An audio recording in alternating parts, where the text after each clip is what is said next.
Hi everybody. In my Sport Shot League last night, I got to have my first experience bowling on a modern short pattern. So I went ahead and took my camera along so that I could get some video of my ball reaction and to analyze it to better learn from the experience. I'm going to go ahead and share some of that with you right now. The pattern we bowled on was Stockholm 34 foot. If you search on Kegel's site, it brings up a 36 foot pattern. I'm not sure which one or this was sourced from, but it was still a very short pattern. It was definitely challenging to bowl on. The exciting thing about this pattern is that's the first time I really got to throw my pro motion in competition. When I won it from Luke Rosdahl's charity raffle, I was told that it would be a fantastic ball for me to use in a urethane-like way, something with a slow, continuous motion.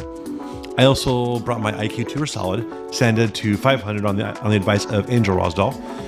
I'm pretty sure I don't have the rev rate to need to use urethane even on short patterns, but it does help to have something that doesn't snap hard off the end of a pattern. The JR Pro Shop channel recently did a great video on urethane usage for low rev bowlers. I'll pop up a link right here. It's a good demonstration of the different variables you have to take in mind when making that choice. I also brought another bag with more rounded shapes in case I needed something else, but I pretty much went into the night determined to use one or both of the above balls.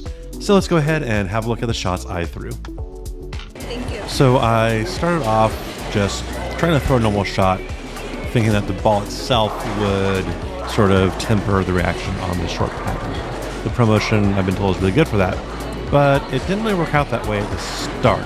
There's definitely a big out of bounds to the right. Like on this shot, it's just going to zing up the right and not do anything.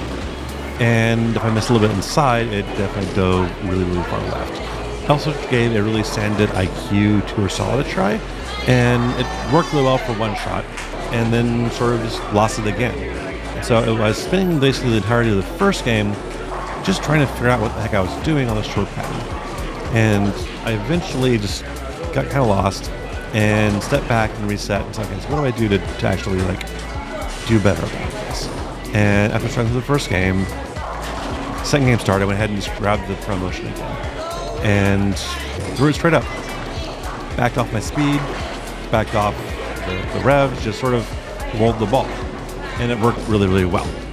And once I figured that out, it basically became a make the right shot night rather than figure the night out night.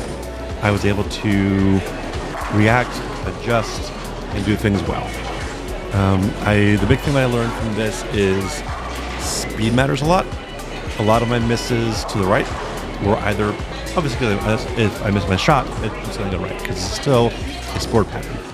But also if I throw it too slow, it's going to go high. If I throw it too hard, it's going to miss right. And so speed consistency is really important here. And that was sort of going to be the thing that I had to learn to recognize, is that on this shot, it's not just about hitting the mark, although that is definitely a thing. It's about having consistent speed. And that's probably important across all of the patterns, but it was especially difficult here. And I found a good groove where I actually felt like I was confident and able to throw a shot that I was comfortable with. And what it came down to was, could I just make the shot? And that's a standard sport shot. And outside of that, I was feeling pretty good. Still had misses, still had frustrations. That shot I got a little bit slow at the 4-pin. Fine, that happens.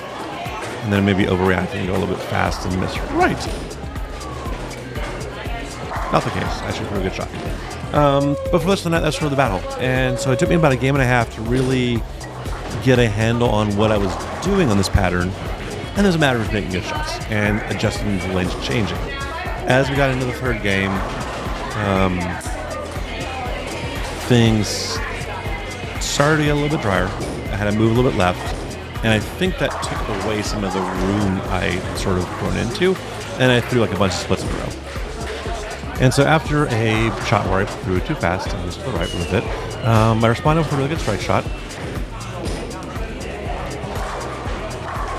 But then this is one of a number of shots where I was having to adjust things.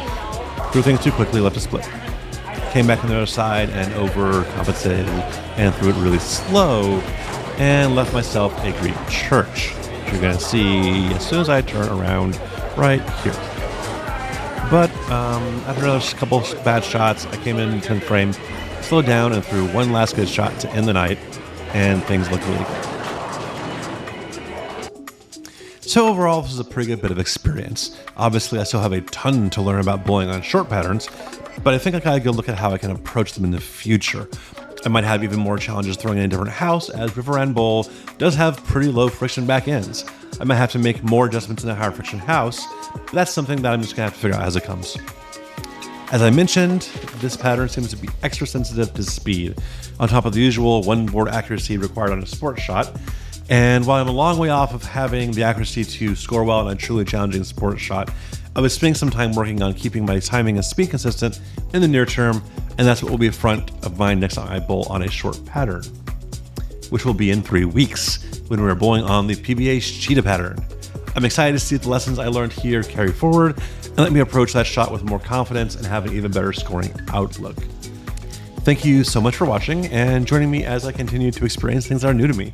This is part of the learning process that I particularly come to enjoy, even if it's humbling to have such low scores while it's going on. As always, feel free to share any thoughts you might have regarding my game, especially in how you approach shorter patterns outside of just urethane. If you'd like to keep up with my bowling education, please hit that subscribe button and you'll know when my latest videos go up. In the meantime, thank you again for tuning in. Good luck and good bowling.